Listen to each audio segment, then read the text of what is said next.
Hey there, cats and kitties. I'm the Blues Man, Johnny Blues, and this is going to be a brief little review for the Three Stooges movie by the Farrelly brothers, the 2012 film.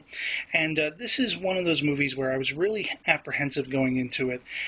Back when the original casting rumors were circulating, Jim Carrey, Benicio del Toro, Sean Penn, I didn't like a lot of what I was hearing. In fact, one of my first videos on YouTube was talking about that very thing, that I was really afraid they were just going to have it from beginning to end, scatological humor, and just really, disservice the original trio of the Three Stooges, who I grew up with and I really loved to pieces.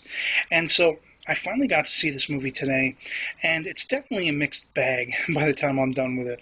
Let me say, cut and dry, this movie is a stinking turd. It sucks, as far as being, in the realm of a good movie, but it's not without its charm and it's not without its humor. And a lot of that has to do with actually, interestingly enough, the three guys they got to play Moe, Larry, and Curly. Now, you got Chris Diamantopoulos, who plays Moe, Will Sasso, who plays Curly, and Sean Hayes, who plays Larry. And for me, these guys are what made me interested in continuing to watch this. I think they are the closest embodiment that you can come to, short of digging up the original trio, zombifying them, and getting them to do their original shtick, that I've ever seen. And I mean, they were really dead on, and I really enjoyed watching them. I think the way this movie is framed, which incidentally it's kind of in the framework of three shorts, but it is, an overall overarching story. But the way this movie is framed, the way it's written, we don't get to see them half as much as I wish we would. And when they're on the screen, I am just riveted because I really enjoy watching them. They really nailed it with their, personifications of the Three Stooges.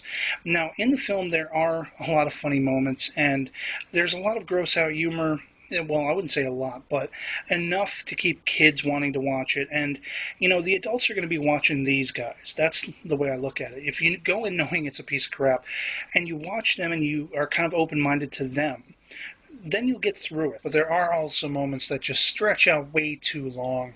And the opening sequence, basically sees these kids dropped off at an orphanage. And that whole sequence with the kids really ran much longer than it needed to.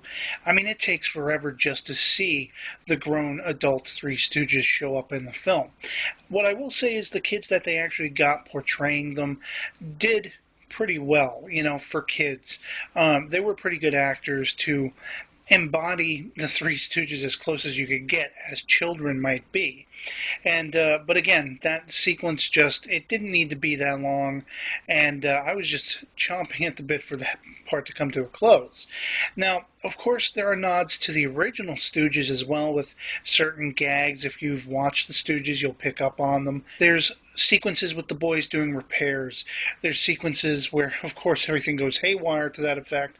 And there's even one that I really thought was cool, and I don't know if it was done purposely this way. There's a point when the boys are on stage, and they don't realize they're on stage in the film, but I kind of feel like that was a symbolic harkening back to the original Stooges.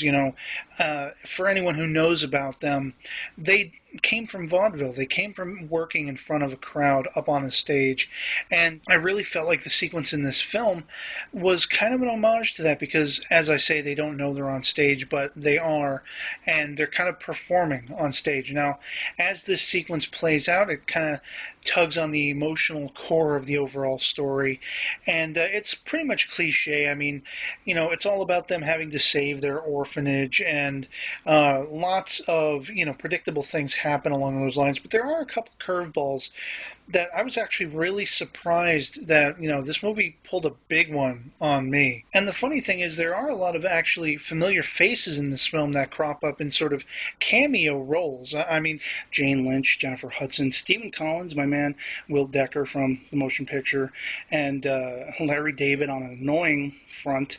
Brian Doyle-Murray, there's a guy I haven't seen in a while, and he shows up in this.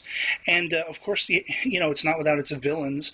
We have Sofia Vergara, who is definitely a competent comedian, and Craig Burko, who I remember from the 13th Floor film, and he has some really laugh-out-loud funny scenes in this. So, again, if you go in knowing it's a stinker, but you watch them open-mindedly, and I have to say too, the Jersey Shore thing, they are in the movie, and that is the hardest part to get through. What gets you through it is that Mo is just beating the hell out of them the entire time they're on screen. So, it is a stinker, but it's something worth at least to sit through to see just how close to the original trio these three actors got.